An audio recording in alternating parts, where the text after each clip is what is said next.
Hello friend, नैतिक ice academy के platform पे आप सभी का स्वागत है।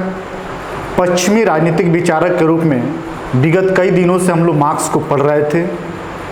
मार्क्स को समाप्त करने के बाद मार्क्स अपने विचारों के माध्यम से एक नवीन विचारधारा राजनीति शास्त्र में दिया, जिसे मार्क्सवादी विचारधारा कहते हैं।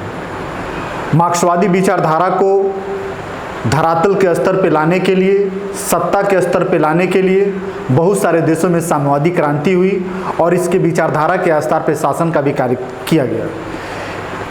क्योंकि जो अनुमान मार्क्स का था वह अनुमान पूरी तरीके से भविष्य में लागू नहीं हो पाया, तो बहुत सारे राजनीतिक विचारकों ने जो मार्क्स की विचारधारा से संबंध रखते थे उसको परिवर्तित करके वर्तमान वैश्विक परिस्थिति में ढालने के लिए और उसे प्रासंगिक बनाने के लिए अपने विचारों को दिया, जिसके कारण इन्हें नव मार्क्सवादी कहा गया।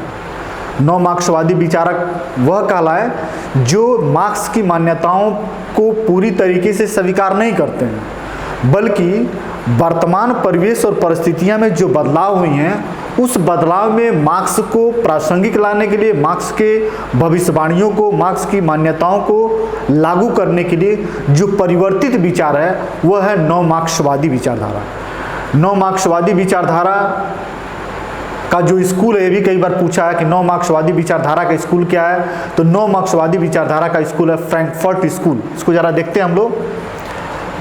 पहले तो है एंटोनियो ग्राम्शी, ये नवीन विचारक है Antonio Gramsci. Antonio Gramsci new Marxist, new Marxist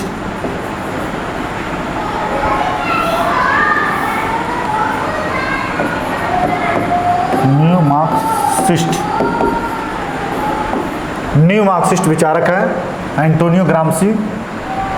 इसको कहा गया है फ्रैंकफर्ट स्कूल।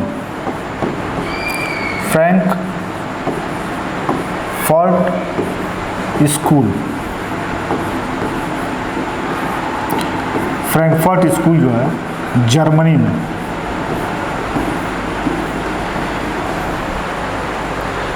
मार्क्स की विचारधाराओं को, मार्क्स की मान्यताओं को बदले हुए सामाजिक परिवेश में या वैश्विक परिवेश में लागू करने के लिए जिन जिन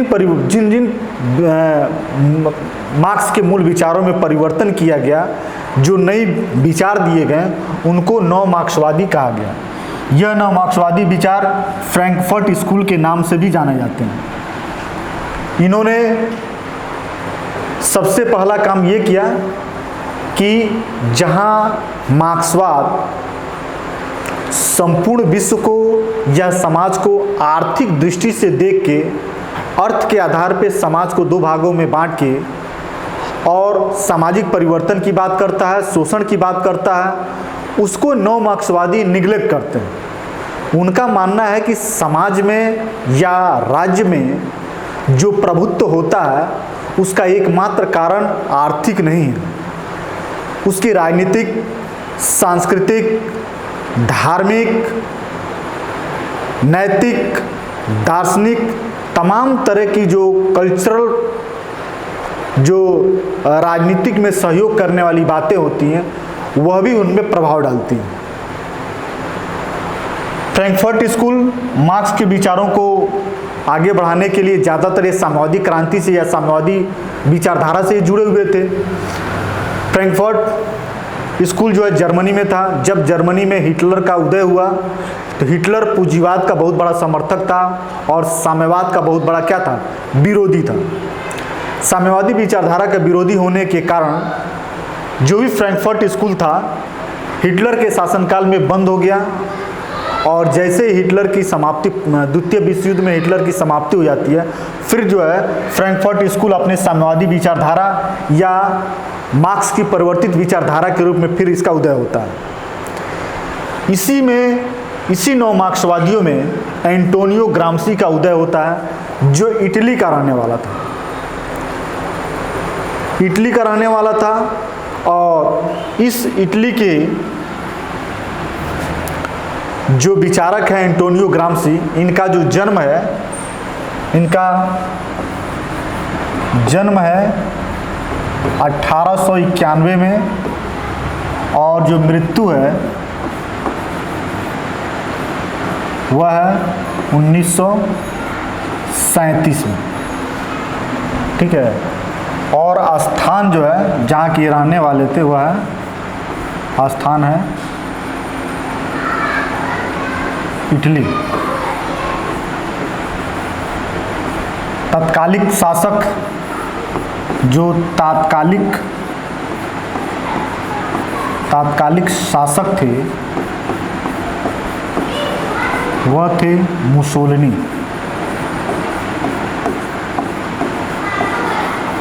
मुसोलिनी। साम्यवादी विचारधारा से जुड़े हुए थे। साम्यवादी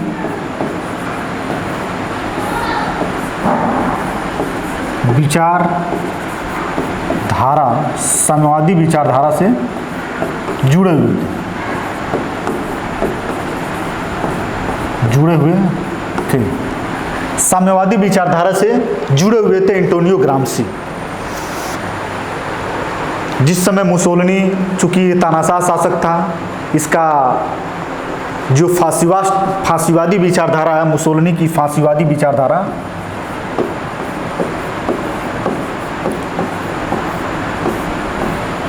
यह फांसीवादी विचारधारा साम्यवादी विचारधारा के बिल्कुल विपरीत है। कैसे है, थोड़ा इसको भी देख लिया जाए। जैसे मान लीजिए फांसीवाद है, फांसीवाद और साम्यवाद।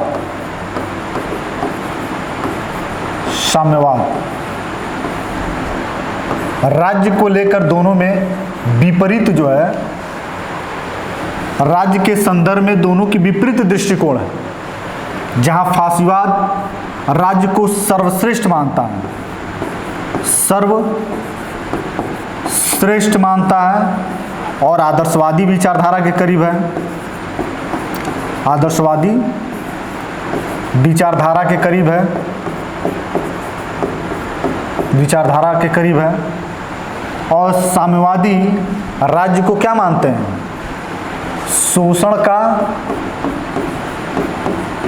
शोषण का यंत्र है और राज्य विहीन समाज की कल्पना करते हैं।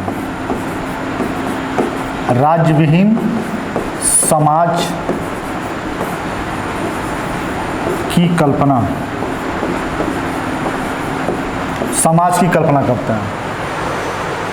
साम्यवादी और फांसीवादी विचारधारा में जो राज्य के संदर्भ में ये दोनों विचारधारा एक दूसरे के विपरीत है।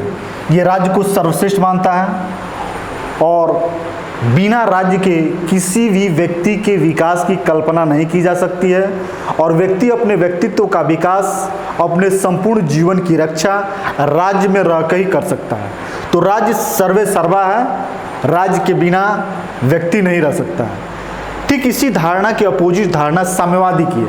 साम्यवादियों का मानना है कि राज्य क्या है? व्यक्ति का शोषण करता है और व्यक्तियों को शोषण मुक्त करने के लिए उनमें मौलिक स्वतंत्रता जागृत करने के लिए राज्य विहीन समाज की कल्पना करनी पड़ेगी। ऐसे समाज जिसमें राज्य का कोई अस्तित्व न हो। अब इस तरीके की साम्यवादी विचारधारा का जो पोषक था वह एंटोनियो ग्राम्सी भी था और इसी साम्यवादी विचारधारा के समर्थक होने के कारण एंटोनियो ग्राम्सी और अन्य साम्यवादी जो विचारक थे, मुसोलिनी ने उन्हें जो है कैद की सज़ा दिलाया। मुसोलिनी की सज़ा के डर से बहुत सारे साम्यवादी जो विचारक थे, विद्वान थे, राजनेता थे, वह इटली को छोड़कर भाग गए। लेकिन एंटोनियो ग्राम्सी जो था वह मुसोलिनी की सज़ा को स्वीकार कर लिया और जेल में बंद हो गया।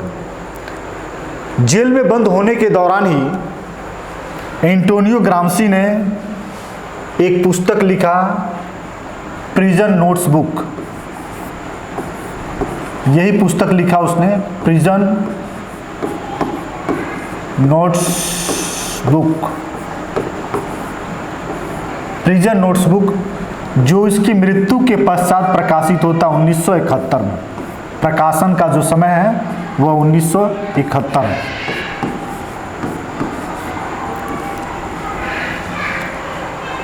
जेल में ही प्रिजन नोट्सबुक को लिखा। इसने जेल में बहुत सारे समस्याओं पे, बहुत सारी विचारधाराओं पे अपनी छोटी आर्टिकल लिखा, जिसको बाद में इकट्ठा करके उसको प्रिजन नोट्सबुक के रूप में 1971 में प्रकाशित किया गया।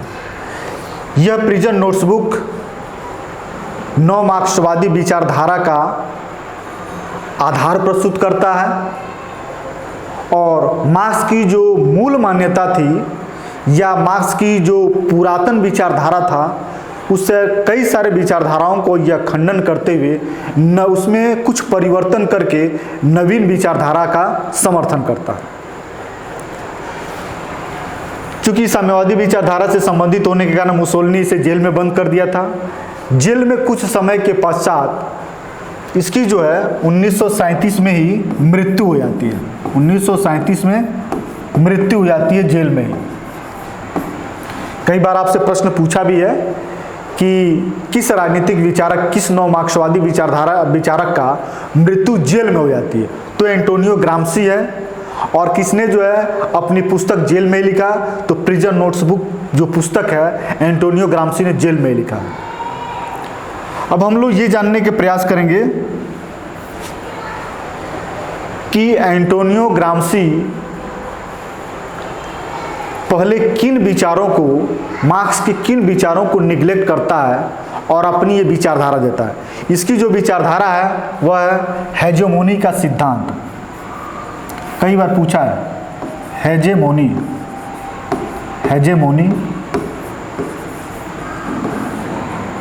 या प्राधान्य का सिद्धांत। प्राधान्य का सिद्धांत, हेजेमोनी या प्राधान्य का सिद्धांत। प्राधान्य का सिद्धांत का मतलब यह है कि जो पूंजीवादी समाज है, उस पूंजीवादी समाज का सत्ता पे प्रभुत्व बनाए रखने के लिए या उसके प्रभुत्व को स्थापित करने के लिए कौन से कारण मुख्य रूप से जिम्मेदार हैं। मार्क्स ने बताया कि जो पूंजीवादी समाज है, उस पूंजीवादी समाज में उत्पादन के साधन पर जिनका स्वामित्व है वही पूंजीपति वर्ग है और अपने स्वामित्व के कारण वह राजनीतिक सत्ता पर भी काबिज है। लेकिन इस बात को एंटोनियो ग्राम्सी अस्वीकार करता है। कहता है केवल आर्थिक आधार पे प्रभुत्व की बातों को करना यह पूरी तरीके से सही नहीं है। पूंजीपति वर्ग पूंजी के मालिक जरूर होते हैं, लेकिन उसके मालिकाना हक जनता द्वारा क्यों प्रदान की जाती है, इसके पीछे कोई दूसरा कारण भी जिम्मेदार है। उस कारण के पर जाने से पहले हम लोग इसके द्वारा या एंटोनियो ग्राम्सी द्वारा मार्क्स के कुछ विचारों की जो आलोचना की जाती है उसको भी थोड़ा सा हम लोग देख लिया जाए।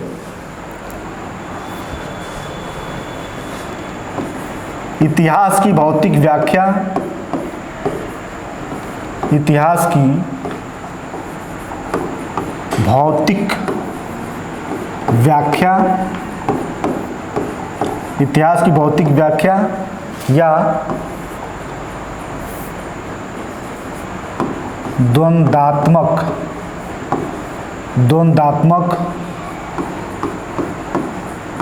भौतिकवाद, द्वंद्वात्मक भौतिकवाद, इतिहास की भौतिक व्याख्या या द्वंद्वात्मक भौतिकवाद, ठीक है, या वर्ग संघर्ष।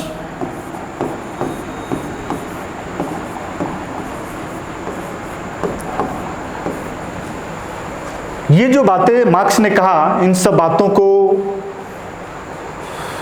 एंटोनियो ग्राम्सी इनकार करता है और कहा कि इतिहास की केवल अर्थ के आधार पर व्याख्या करना पूरी तरीके से इतिहास के साथ ईमानदारी और सच्चाई नहीं है, बल्कि इतिहास की जो व्याख्या है वह उसके बहुत सारे कारण, राजनीतिक, सांस्कृतिक, नैतिक, दार्शनिक, इन सब अवस्थाओं से इतिहास गुजरता है, न केवल भौतिक और आर्थिक आधारों पर नहीं गुजरता है। दूसरी द्वंद्वात्मक भौतिकवाद, जो द्वंद्व है वह द्वंद्व से ही परिवर्तन होता है, यह भी सही बातें नहीं है। वर्ग के अस्तित्व को स्वीकार करते हैं, लेकिन वर्ग में संघर्ष हो इस बात को ये स्वीकार नहीं करते हैं। उनका मानना यह है कि जो पूंजीपति, जो पूंजीवादी समाज है, उस पूंजीवादी, जो उन्नत पूंजीवादी समाज है, उसमें प्रबंधन को जो सर्वहारा वर्ग मन से स्वीकार कर लिए होते हैं, तो उनमें विरोध की जो बातें हैं वो कभी आ ही नहीं सकता। और यही कारण है कि दुनिया के सारे उन्नत पूंजीवादी समाज में सर्वहारा क्रांति नहीं हुई। क्रांति कहाँ हुई? जो मार्क्स की विचारधारा के आधार पर, चूंकि मार्क्स का ये मानना था कि जहाँ उन्नत पूंजीवादी होगा, पूंजीवादी व्यवस्था होगी, वहीं पे सर्वहारा क्रांति आएगी, क्योंकि पूंजीवादी में उसके विनाश के तत्व निहित हैं और इसी अंतर्निहित विरोधाभास के कारण पूंजीवाद अपने आप में समाप्त होगा या वहाँ क्रांति लाया भी जाएगा। समाप्त तो होगा ही, लेकिन बहुत देरी से समाप्त होगा और उसे जल्दी समाप्त करने के लिए सर्वहारा वर्ग को क्रांति का सहारा लेना पड़ेगा। ऐसी बात मार्क्स ने कहा था, लेकिन ऐसा हुआ नहीं। जितने उन्नत पूंजीवादी समाज थे वहाँ साम्यवादी क्रांति नहीं आई, बल्कि क्रांति कहाँ आई? सोवियत रूस में आई। सोवियत रूस में आई, जो पूंजीवादी देश नहीं था बल्कि कृषि प्रधान देश था। कृषि प्रधान देश था और यहाँ जो है 1917 में बोल्शेविक क्रांति हुई। बोल्शेविक क्रांति हुई। यह जो बोल्शेविक क्रांति है, यह मार्क्सवादी विचारधारा के आधार पर आई हुई क्रांति है और सत्ता पर सर्वहारा वर्ग के कब्जा को निश्चित करता है। इस बोल्शेविक क्रांति को एंटोनियो ग्राम्शी एक नाम देता है। वह नाम क्या है? बोल्शेविक क्रांति को कहता है बोल्शेविक क्रांति। बोल्शेविक क्रांति, बोल्शेविक क्रांति को कहता है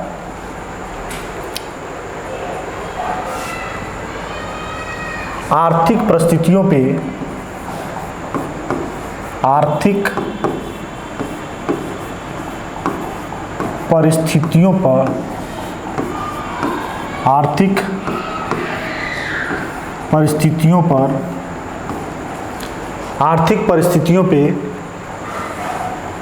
पे साम्यवादी संकल्प की विजय। साम्यवादी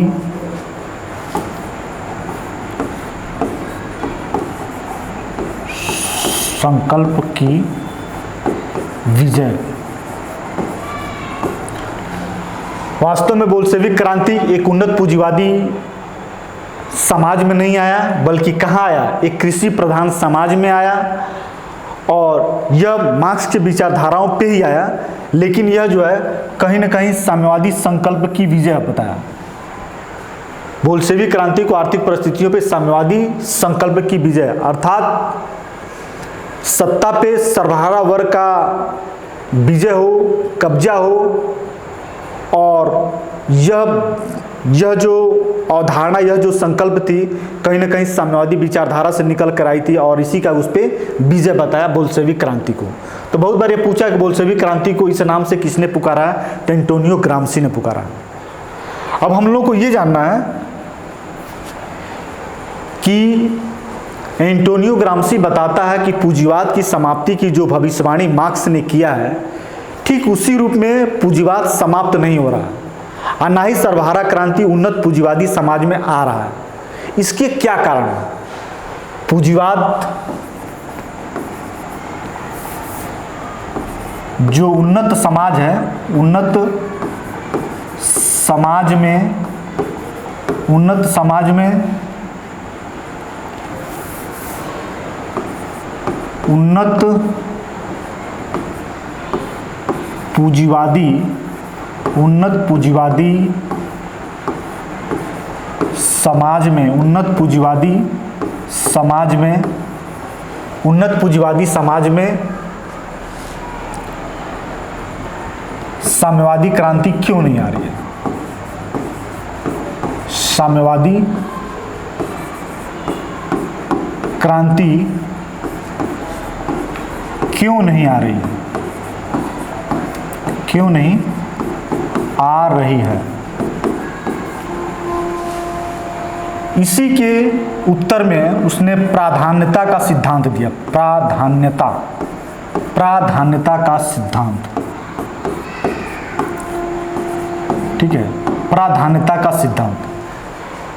कहा कि जो उन्नत पूंजीवादी समाज है उसमें सर्वहारा वर्ग में पूंजीपतियों के विरुद्ध क्रांति की भाव नहीं आ रही है, बल्कि जो सर्वहारा वर्ग है उस पूंजीवादी को मन से स्वीकार कर लिए, उनमें विरोधी या उनको समाप्त करने की जो क्रांति की भाव है, जो विचार है, यह सर्वहारा वर्ग में आ ही नहीं रहा। अब इसके पीछे नहीं आने के मेन कारण है प्राधान्यता का सिद्धांत। यह प्राधान्यता का सिद्धांत क्या है, इसी पे हम लोगों को एंटोनियो ग्राम्सी के विचार को पढ़ना है, और इसी से हम लोग को पता चल जाएगा कि क्यों जो है पूंजीपति समाप्त नहीं हो पा रहे हैं और पूंजीपतियों के खिलाफ सर्वहारा वर्ग क्यों आवाज़ नहीं उठा रहा है। तो प्राधान्यता के सिद्धांत को एक स्ट्रक्चर के माध्यम से हम लोग समझेंगे। यह है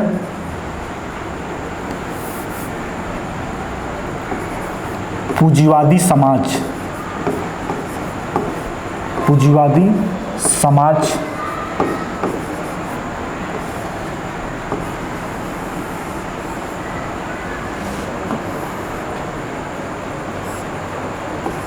आधार है, आधार है जिसमें पूंजीवादी उत्पादन प्रणाली है, पूंजीवादी उत्पादन प्रणाली, पूंजीवादी उत्पादन प्रणाली है। यह अधिसंरचना, अधिसंरचना, ठीक है, अधिसंरचना में है राज्य है, परिवार है, राज्य परिवार है, धर्म है, परंपरा है, परंपरा है। इसको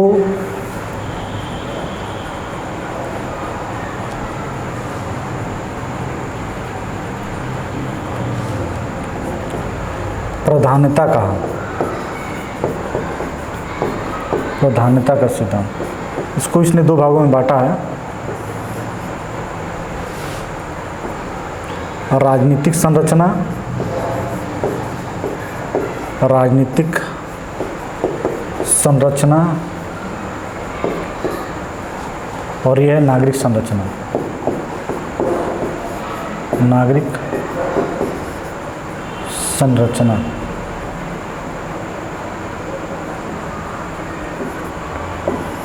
नागरिक संरचना, इसमें राज्य है, इसमें जो है परिवार, धर्म, नैतिकता, नैतिकता,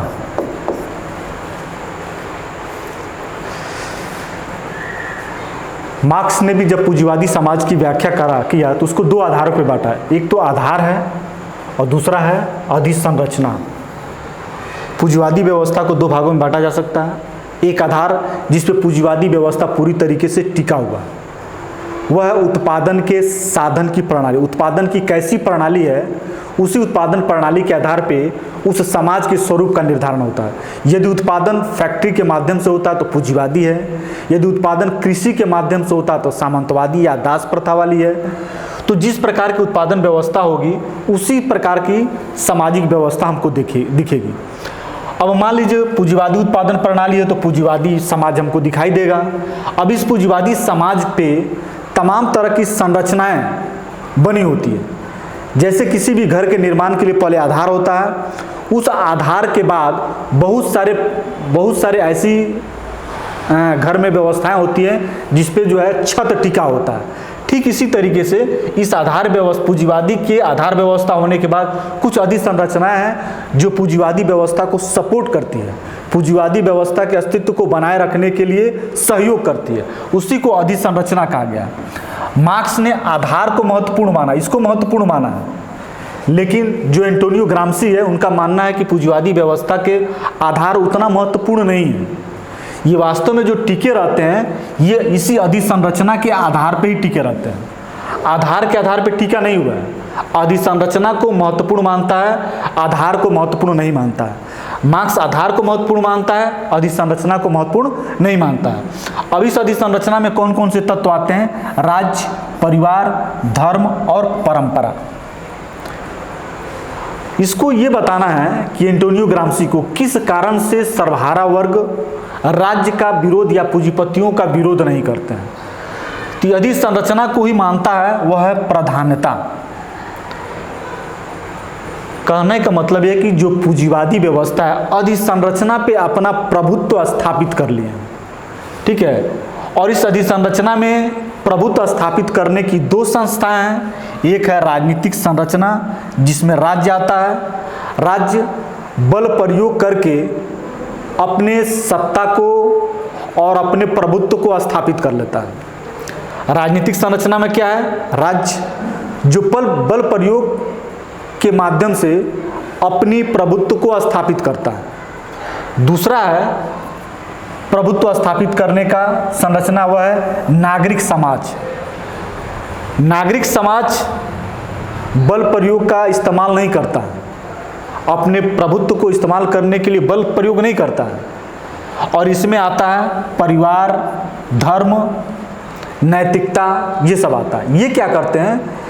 ये बुर्जुआ वर्ग अपनी सांस्कृतिक, नैतिक, धार्मिक आचरण के माध्यम से ऐसी वैल्यू बना देते हैं जिस वैल्यू को देख के जो सर्वहारा वर्ग है वह उनको अपना देवता या अपने से सर्वश्रेष्ठ के रूप में स्वीकार कर लेते हैं और उनकी बनी बनाई जो बातें होती हैं उसको स्वीकार कर लेता है। राज्य इसी नागरिक समाज के माध्यम से जो बुर्जुआ वर्ग है वह लोगों के मन में यह बात बैठाता है कि जो भी राजनीतिक नियम है, जो भी सामाजिक परंपराएं हैं, उन सबको पालन करने में ही आप सबकी भलाई और विकास सुनिश्चित है। इन सब बातों को ब्रेन वॉश कर दिया जाता है नागरिक समाज के माध्यम से। अब यह बताता है एंटोनियो ग्राम्सी कि जो पूंजीपति वर्ग हैं वह नागरिक समाज के माध्यम से ही अपनी पूंजीवादी व्यवस्था की मान्यता लोगों से प्राप्त किए रहते हैं। इसीलिए नागरिक समाज को वह वैधता स्थापित करने वाली संस्था के रूप में स्वीकार करता है।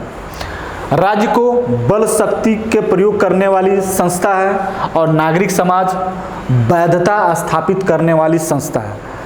पूंजीवादी व्यवस्था शोषणकारी है लेकिन उसको कल्याणकारी के रूप में वैधता प्रदान करने वाली जो संस्था है वह है नागरिक समाज। इसी नागरिक समाज पे प्रभुत्व स्थापित कर लेने के कारण बुर्जुआ वर्ग को सर्वहारा वर्ग के द्वारा विरोध नहीं किया जाता है।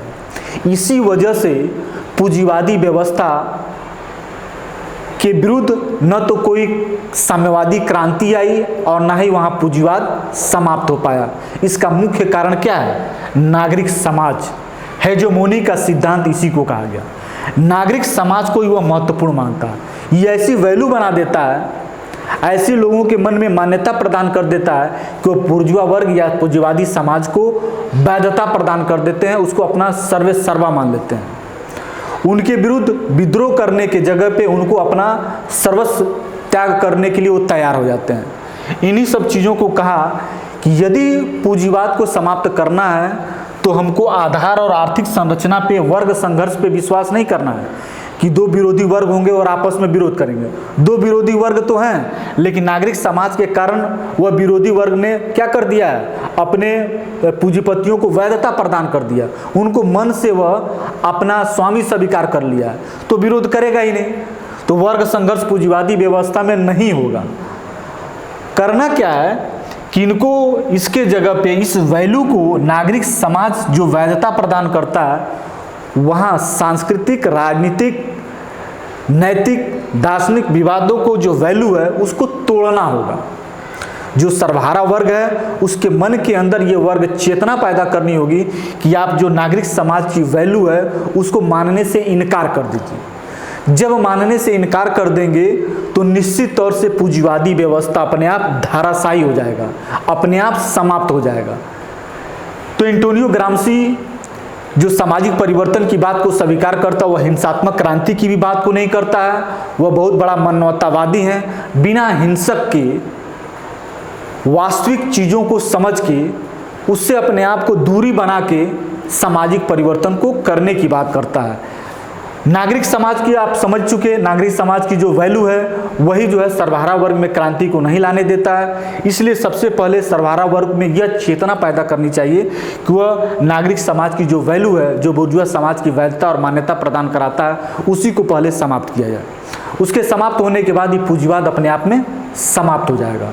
इस तरीके से एंटोनियो ग्राम्सी ने जो मार्क्स के द्वारा सामाजिक परिवर्तन के लिए वर्ग संघर्ष की बात किया, हिंसात्मक क्रांति की बात कहा, वहाँ एंटोनियो ग्राम्सी क्या करता है, उसको अस्वीकार करता है और नए समाज में जो पूंजीवादी चल रहा है उसके चलने के कारण बताया, नागरिक समाज या प्रधानता का सिद्धांत, और इसको समाप्त करने का तरीका यह बताया कि सबसे पहले उनकी वैल्यू को क्या किया जाए, सर्वहारा वर्ग के मन से हटा दिया जाए। जब ये वैल्यू उनके मन से हट जाएगी तो निश्चित तौर से पूंजीवादी व्यवस्था अपने आप में क्या हो जाएगी, समाप्त हो जाएगी। इस तरीके से एंटोनियो ग्राम्सी ने पूंजीवादी व्यवस्था की समाप्ति और मार्क्स की जो पुरानी विचारधारा थी जिसके कारण उसकी भविष्यवाणियाँ सफल नहीं हो पा रही थी या भविष्यवाणियाँ हमारे सामने उसकी सत्य के रूप में दिखाई नहीं दे रही थी, उसके पीछे मेन कारण है हेजेमोनी का सिद्धांत। जो पूंजीपतियों ने हेजेमोनी बना रखा है, प्रधानता बना रखा है, जो लोगों के मन में स्वामित्व के या श्रेष्ठ होने की गुण को बैठा रखा है, उनके कारणों ऐसा नहीं हो पा रहा और इसीलिए पूंजीवाद अस्थायी है और वहाँ क्रांतियाँ नहीं हो पा रही हैं और इसके वजह से पूंजीवादी व्यवस्था भी समाप्त नहीं हो पा रही है, जैसा कि मार्क्स ने कहा था। ठीक है, तो मार्क्स की जो मूल्य मान्यताएं हैं जिसके आधार पे पूंजीवाद समाप्त होना चाहिए, उन्हीं आधारों को एंटोनियो ग्राम्सी इनकार करता है और अपनी नई हेजेमोनी का सिद्धांत देता है। और इस हेजेमोनी का सिद्धांत वास्तव में यदि देखा जाए तो मार्क्स की तुलना में ज़्यादा प्रासंगिक प्रतीत होती है। मार्क्स ने भविष्यवाणी कर दिया कि उन्नत पूंजीवादी व्यवस्था में उसके विनाश के बीज निहित है, लेकिन विनाश होता नहीं है, उसकी भविष्यवाणियाँ असफल हो जाती हैं। और वास्तव में देखा जाए तो पूंजीपतियों को सर्वहारा वर्ग क्या करते हैं, अपना नेता सत्ता पे काबिज होने का, उनकी श्रेष्ठता की बात सब स्वीकारी करते हैं। इसके पीछे जो एंटोनियो ग्राम्सी ने बताया कि जो नागरिक समाज है ये बहुत हद तक क्या है, सही है। न्यू मार्क्सवादी विचारधारा में एंटोनियो ग्राम्सी को पढ़ने के बाद यही महत्वपूर्ण है, यही बातें पूछता भी है कि नागरिक समाज को कौन महत्व देता है, आधार को महत्व नहीं देता, तो इन्हीं सब बातों को हम लोग को पढ़ना है, इन्हीं सब बातों से प्रश्न जो है पूछता भी है। तो एंटोनियो ग्राम्सी या नौ मार्क्सवादी के विचार जो भी हम लोग पढ़ेंगे, हैबरमास भी हैं, तो इनके एक दो विचार हैं, बहुत छोटे छोटे विचार हैं जिसको पढ़ के हम लोग समाप्त कर देंगे। अब जो है नए विचारक के रूप में हम लोग नेक्स्ट वीडियो में मिलेंगे, जिसको नए विचारकों को विचार को पढ़ा जाएगा। अभी एंटोनियो ग्राम्सी समाप्त होते हैं। हम आशा करते हैं कि आप पूरी वीडियो को देखते होंगे और अपना नोट्स बनाते होंगे, बनाते रहिएगा। और इसी तरीके से थोड़ा सा बीच बीच में हम लोगों का क्लास डिस्टर्ब भी हो रहा है, लेकिन चलता ही रहेगा, उसको चलने ही देना है। ठीक है, फिर हम लोग नेक्स्ट वीडियो में आप लोगों से मुलाकात होगी। धन्यवाद।